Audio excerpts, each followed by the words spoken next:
Salve pessoal, tudo bem? Davi Vega com vocês novamente. Bom, hoje eu quero dar continuidade aqui à série de comentários de livros e filmes diversos que eu venho fazendo aqui nesse canal, trazendo um pouco para a teoria crítica, trazendo um pouco para a sociologia, né? Fala de um livro especificamente, de um ensaio que está dentro do livro do livro Dialética do Esclarecimento, né? De 1947, do grande Theodor Adorno e Max Horkheimer, da Escola de Frankfurt. Já vou falar sobre esse texto logo mais. Mas antes, eu peço encarecidamente, se vocês estão procurando algum livro em específico, livros raros, esse meu canal é patrocinado pelo sebo Só Pepitas. O sebo Só Pepitas é um sebo de excelência, um projeto que dois amigos meus têm, que eles fazem o seguinte: eles pegam livros raros no sebo de São Paulo e disponibilizam para venda na sua página do Instagram para todo o Brasil.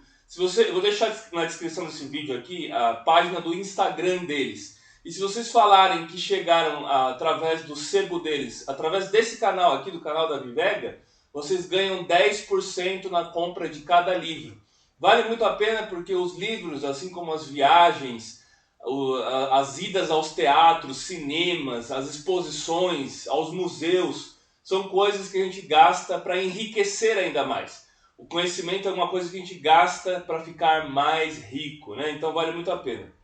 Bom, hoje especificamente eu quero falar do ensaio Indústria Cultural, principalmente do Theodor Adorno e do Max Horkheimer, que eles escreveram em 1947 no Dialética do Esclarecimento, mas também da figura do Walter Benjamin. A Escola de Frankfurt, ela foi fundada em Frankfurt, obviamente, mas eles tiveram que se deslocar para os Estados Unidos por conta do nazismo, né, da perseguição do nazismo. O Adorno chegou a ir para os Estados Unidos e quando ele chega nos Estados Unidos, ele vai fazer um estudo da sociedade capitalista e nesse estudo da sociedade capitalista ele vai falar da cultura. Ele não fala necessariamente em cultura de massa, ele fala em indústria cultural, porque ele está comparando a produção cultural com o mercado, certo? A reprodutibilidade mecânica, que é o que ele fala, né? Bom, vários intelectuais tiveram que sair da Alemanha e ir para outros lugares. Infelizmente, o Walter Benjamin, quando estava cruzando pela Espanha, fugindo do nazismo, foi morto, né? Ele chegou a ser morto. E o Adorno conseguiu chegar nos Estados Unidos e continuar com os trabalhos. Eles tinham uma revista, que era a Revista de Ciências Sociais, que operava em Frankfurt, na Alemanha. Depois, essa geração era uma geração que tinha o marxismo como base, mas eles eram revisionistas de algumas teses marxistas. Principalmente o que ficou conhecido como teoria crítica. Era você transcender ao marxismo ortodoxo e levar a teoria crítica ou a pesquisa para outras áreas, como da cultura, por exemplo. Essa questão da hegemonia, muito presente em Antônio Gramsci também, né?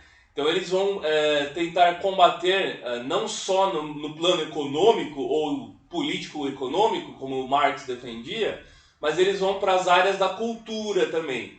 E aí tem toda uma discussão do aparelhamento da cultura por parte da teoria crítica e dos frankfurtianos, que vai dar basicamente a origem das movimentações do maio de 1968 em Paris, né? Aquela explosão estudantil, né? Aquela explosão de revolta estudantil que aconteceu em maio de 68 em Paris. Bom, vamos voltar ao ensaio, então, Indústria Cultural. Ele fala da reprodutibilidade mecânica e ele vai falar principalmente do rádio e do cinema, que eram duas coisas que estavam em alta na época. A televisão ela vai ganhar uma popularidade nos anos 50. Como esse ensaio foi lançado em 47, ela ainda era muito tímida, a televisão. E a televisão a cores somente nos anos 60 e 70, né? E ele vai falar então das soap operas. O que são as soap operas? Do rádio, né? As novelas do rádio, óperas de sabão, né? Em inglês, soap opera, novelas de rádio, né? E ele vai falar que elas são voltadas para o padrão comercial, bem como os filmes. Os filmes são previsíveis, os filmes do cinema serão previsíveis, com todo um arranjo de técnica, de som, de sonoplastia, de trilha sonora. o que faz com que, embora cada obra seja singular, entre aspas, elas são muito padronizadas. O conhecimento comercial, ele estandariza tudo. É a estandarização, né? De standard, de padrão, né? É a padronização de tudo. E ele fala, por exemplo, que o cinema é para o telespectador consumir o filme dentro da sala de cinema e não perceber que ele saiu da sala de cinema ao sair do cinema na sociedade capitalista, consumista, comercial. Então é como se dentro do cinema a arte é tão padronizada e comercial que no mundo fora do cinema, onde impera o capital, o dinheiro, ele não tivesse essa dissociação. E aí eu me lembro como o cinema foi importante na minha formação, não só na minha formação, mas de muitos amigos meus da minha época, quem nasceu no final dos anos 80, como eu, nasci em 88 e cresceu nos anos 90, eu queria ser o Indiana Jones, né? Eu era ainda sou até hoje, né? Fã do Indiana Jones, e eu queria imitar o Indiana Jones, queria ser o Indiana Jones, e é exatamente isso que o Adorno fala. Ele fala que essa questão capitalista e consumista, ela torna possível esse tipo de fenômeno, né? Porque a arte comercial não se segrega, não se separa da sociedade de consumo, certo? E é o mercado que vai regir a tudo, né?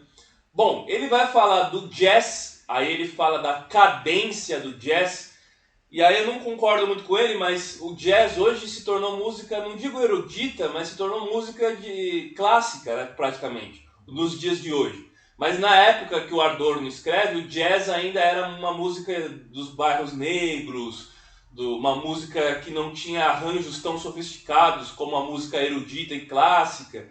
E ele fala que a adaptação de Mozart e Beethoven, por exemplo, para o jazz, faz uma irredutibilidade, né? Ele traz uma questão muito simplória e muito pobre que não está presente na arte clássica. Ele vai falar que no período da arte clássica você tinha a singularidade e a individualização da obra de arte. Uma coisa que não acontece na indústria cultural. Na indústria cultural, a arte é como se fosse várias impressões digitais de vários documentos singulares de cada um, mas que essas impressões digitais elas são padronizadas, elas são todas iguais. E aí eu me lembro daquela passagem do livro e do filme O Clube da Luta, do Chuck Palahniuk, né? Que ele fala: Everything is the copy of the copy. Tudo é a cópia da cópia. Não há mais uma originalidade. E todas as vezes que você lança um filme, você faz uma novela de rádio, ou hoje em dia as novelas da TV e tudo, elas são apenas recriações. Não tem nada de novo, não tem nada de revolucionário, que caracteriza muito a arte pós-moderna, né? Ele vai falar que a ideia do estilo desmascara a indústria cultural. E para os dadaístas, o estilo é uma falsidade. E aí, já lembrando dos dadaístas, que é o movimento Dada, né, de vanguarda principalmente, que era um movimento que se insurgiu contra a arte, para questionar a arte. E aí tem aquela peça de arte famosa que é um mictório, do Duchamp, né? É um mictório e tal, que foi muito revolucionário e tudo mais. Eu tenho um vídeo falando sobre a questão da desumanização da arte. Vou deixar na descrição desse vídeo aqui, baseado no livro no ensaio do Ortega y Gasset, onde eu falo da desumanização da arte, a mecanização, né, que veio dessa questão da produção em série, uma indústria cultural mesmo, né, e também da arte da cultura de massas também, tudo isso embutido no conceito do Ortega y Gasset. Vou deixar na descrição desse vídeo, né. Bom, eu também recomendo o filme Eles Vivem, né? Enquanto Nós Dormimos, Eles Vivem, essa frase famosa do filme do John Carpenter, onde conta a história do John Nada, né? E aí esse sobrenome Nada é o nada de nada mesmo em espanhol e português, né? Que é a história de um cara que vai procurar uma vida melhor na Califórnia. E ele acaba se deparando encontrando uns óculos escuros, né? E quando ele veste esses óculos, ele consegue ver coisas que estão embutidas nas propagandas e tal. Já vou falar logo mais desse filme, né? Bom, aí o Adorno traz a discussão entre o sponsor e o censor, né? A propósito de uma mentira incrível, eles não revelam menos uma tensão entre valores estéticos do que uma divergência de interesses. Essa ideia de sponsor é de produtor mesmo, né? De produtor. E o censor era que as obras antigas passavam por um departamento de censura e tudo mais, assim como tivemos na ditadura brasileira, né? O curioso é que ele vai falar que o rádio é um fenômeno que padronizou a cultura dessa forma e foi primordial para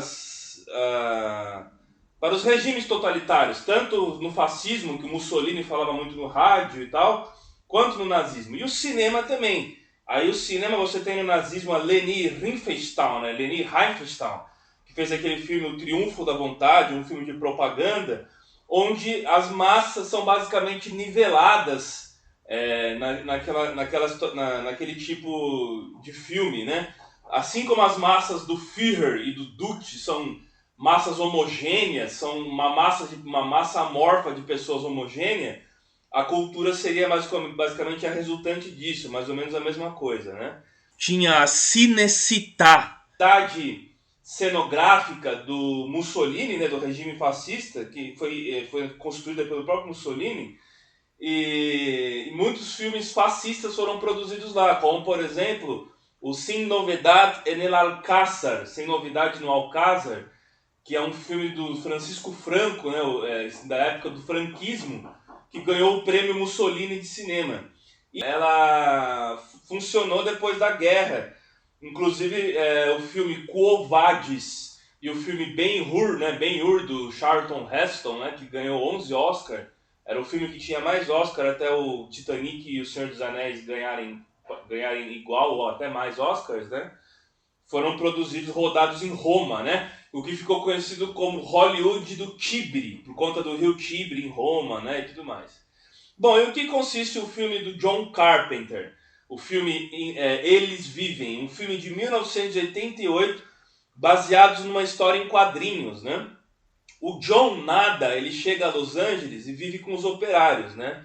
E esses operários, eles são alienados pela programação de TV. E aí ele vê uma pichação escrita: eles vivem enquanto nós dormimos. Ou seja, a classe operária está adormecida, está anestesiada, sem um despertar de consciência.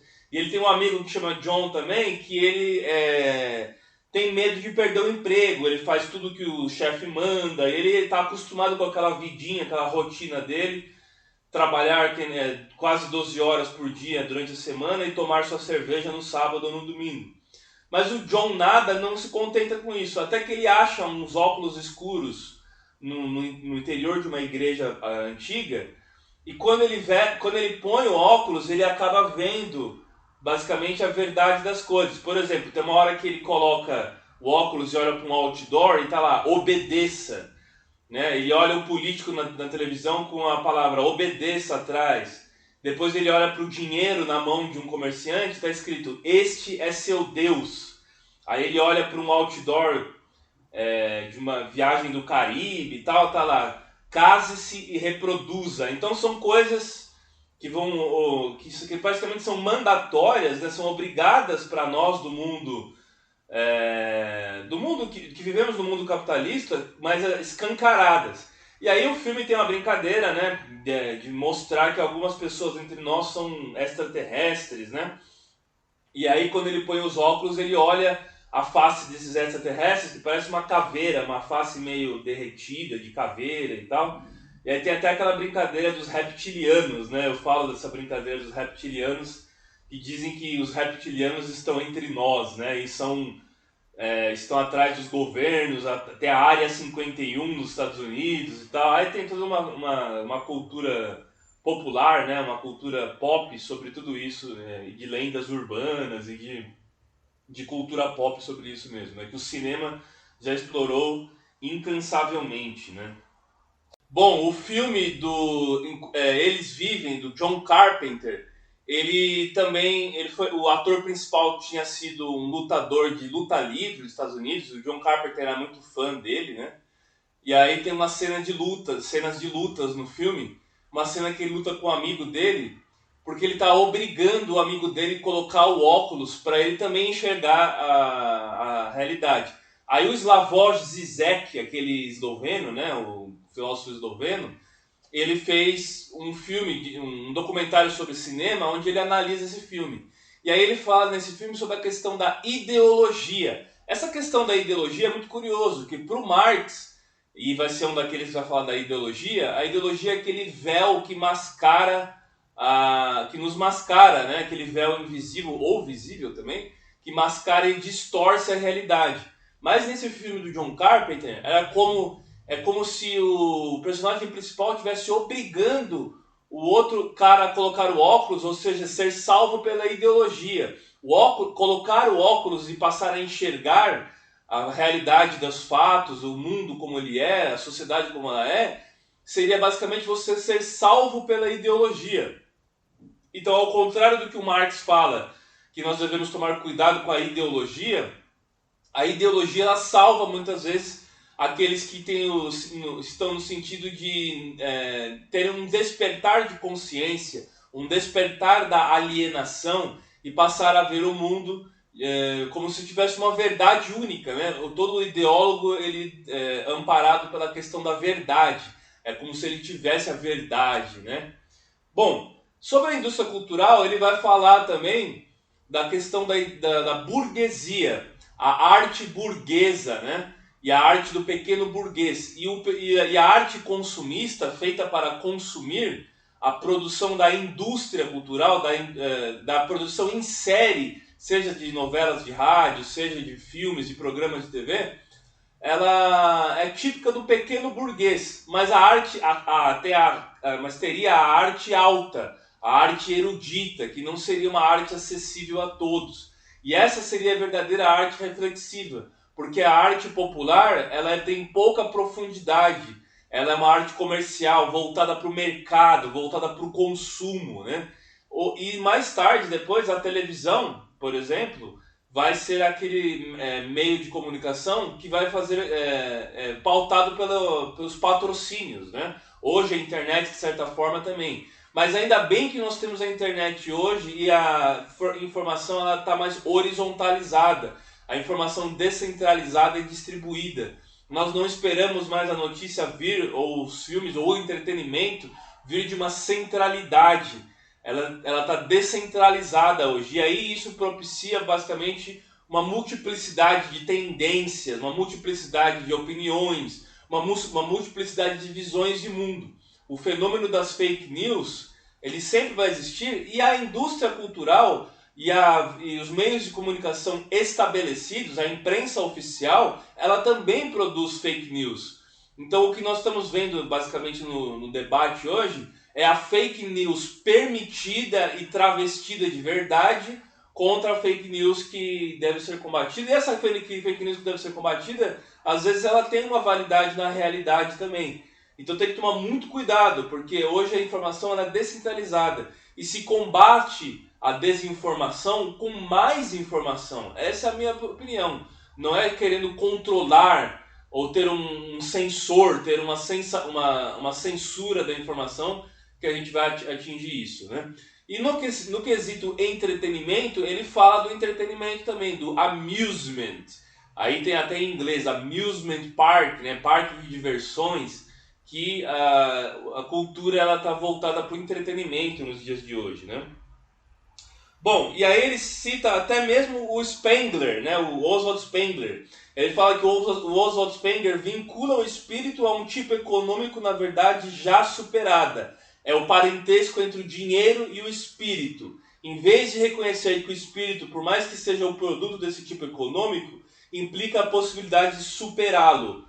E aí é aquela questão da profundidade, a questão da crítica, que deveria vir com a obra de arte, ou a obra de arte que se pretende ser política e reflexiva, ela perde tudo isso, e aí ele citando o Spengler falando sobre isso, porque tem a questão do capital, a questão do dinheiro. Então ela se torna rasa, superficial, supérflua e principalmente padronizada, né? O filme na tela de cinema, sem a sua originalidade, ele é uma espécie de produção fantasmagórica, né? o espectador que assiste aquele filme, seja no cinema ou na televisão posteriormente, ele sonha consumir exatamente o que está lá na tela, né?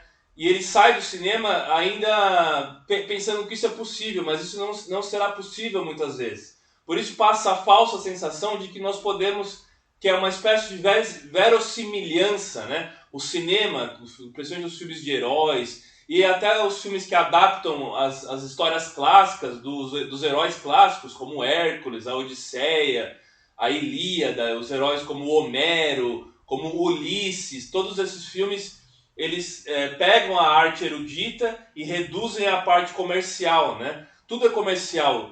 E os desejos eles são insaciáveis, eles são insaciáveis os desejos, né? São infinitos os desejos e tem a criação de novas prerrogativas, de novas necessidades. O capitalismo ele vai sempre criando novas necessidades.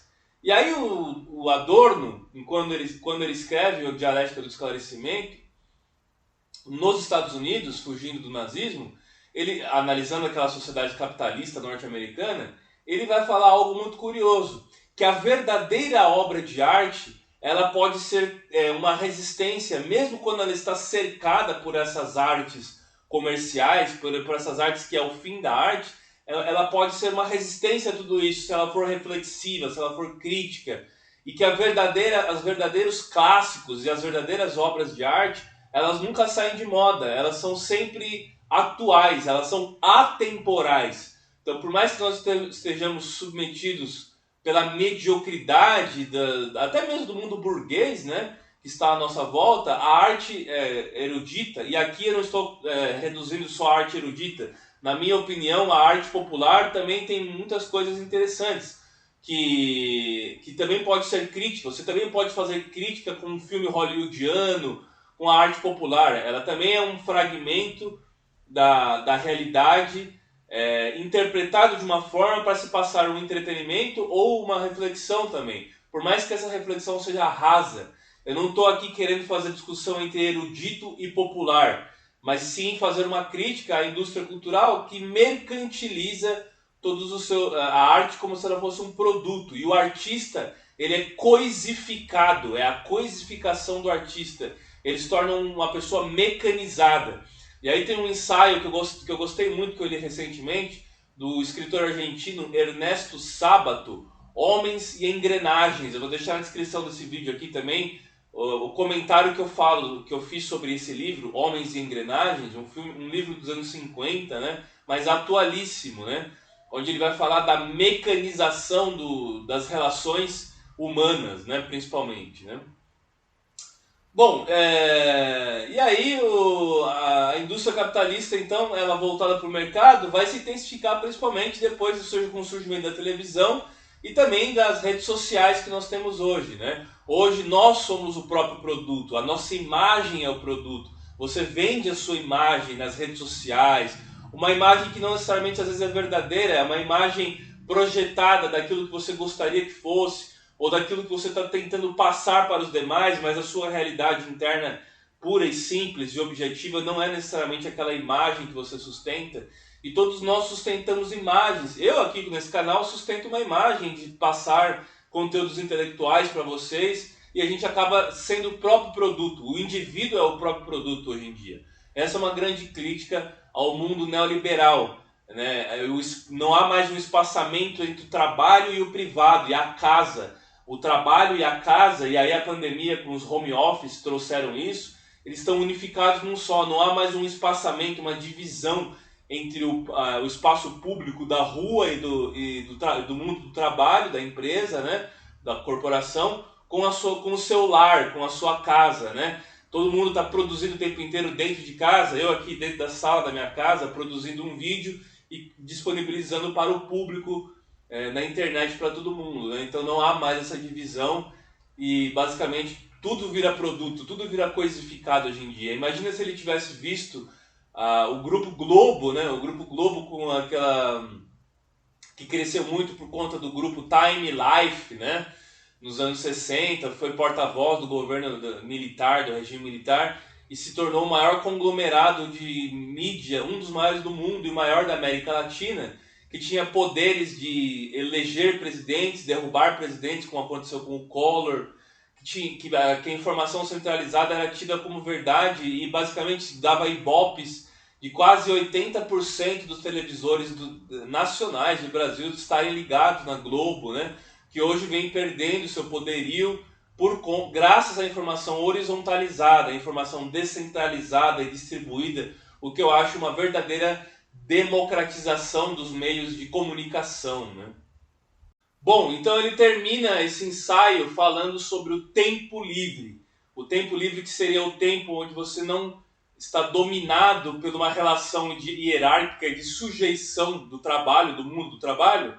Esse tempo livre seria o tempo que você poderia agir ao seu bel prazer, como você bem entende. Só que numa sociedade capitalista, inserido numa sociedade capitalista de consumo, o consumo nos aprisiona também, inclusive no tempo livre. O que ele chama que no passado era conhecido como ócio, né?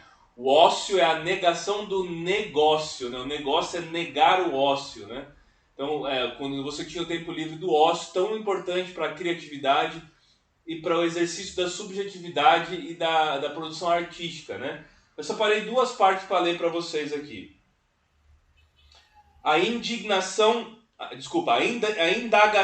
adequada ao fenômeno do tempo livre seria hoje, porventura, esta, que ocorre com o aumento da produtividade no trabalho, mas persistindo as condições de não liberdade, isto é, sob relações de produção em que as pessoas nascem inseridas e que, hoje como antes, lhes prescrevem as regras de sua existência. Então, mesmo quando você está longe do seu trabalho, você não está não está numa hierarquia de controle, né, de sujeição a uma chefia, a uma liderança, a uma gerência no seu trabalho, o mundo da produtividade não consegue remover essa sua sujeição no seu tempo livre. Você também se sujeita e é dominado no seu tempo livre também, porque você está imerso numa sociedade de produção capitalista, né? Bom, e aí uma coisa que eu achei interessante é que ele fala sobre o hobby, né? E aí era muito popular falar qual é o seu hobby, nas entrevistas que ele via na época, até mesmo no rádio e tal, perguntavam para os entrevistados qual seria o hobby deles. E ele fala que o hobby é longe de ser um passatempo, de um mero passatempo, como as pessoas que colecionam selos, ou pessoas que pintam, desenham, escrevem, compõem música, tocam algum instrumento. Ele fala que o hobby para ele é uma coisa séria e que é muito importante. Como, por exemplo, compor música, escutar música, ler conceitualmente são momentos integrais da minha existência. A palavra hobby seria escárnio em relação a elas.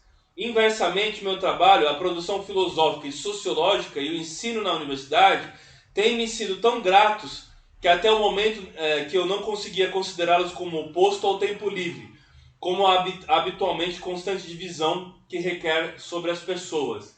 Então, o trabalho, o seu tempo livre é uma extensão do seu trabalho. Quando você faz algo que você ama, quando você faz algo ao qual você acredita, tem aquela frase, né? Trabalhe em algo que você gosta, porque você nunca mais precisará trabalhar o resto da vida inteira, né? Não é bem assim. O trabalho, ele requer também, mesmo quando você faz o que você gosta, principalmente se você está sujeito a uma relação de dominação, de hierarquia, não tem uma autogestão, você não é o seu chefe, o seu próprio chefe, o chefe de si mesmo, vai trazer algum desconforto também. Mas quando você tem a sua vocação, e vale lembrar que até o Weber fala que na Alemanha, quando ele escreve o Espírito do Capitalismo, né, a ética protestante, o Espírito do Capitalismo, na Alemanha não se pergunta qual é o seu trabalho, se pergunta qual é a sua vocação, né? Essa ideia de trabalho maçante vem de tripalium para nós latinos, né? Que era um instrumento de tortura da Idade Média, o tripalium e tudo. Então, a própria palavra que nós designamos para o trabalho já é uma palavra pejorativa, que denota um instrumento de tortura, né? A labutar para a gente é uma coisa penosa, né? Maçante. Em alguns países ele está ligado à sua vocação. E aí você não precisa ter hobbies quando o seu tempo de ócio, o seu tempo livre, seria o mesmo tempo do seu trabalho, né? Você não teria essa divisão entre trabalho maçante, obrigações e e deveres com o seu tempo livre, né? Bom, eu recomendo veemente, eu li no digital, né? Dá para vocês encontrarem um PDF fácil para baixar, Indústria Cultural, do grande Theodor Adorno e Max Horkheimer, certo? Então é isso aí, gente. Eu peço encarecidamente, curta, se inscreva, compartilhe para aquela amiga ou amigo que também gosta de sociologia e literatura, e vamos sempre promover a cultura nacional e universal. Valeu, gente! Grande abraço!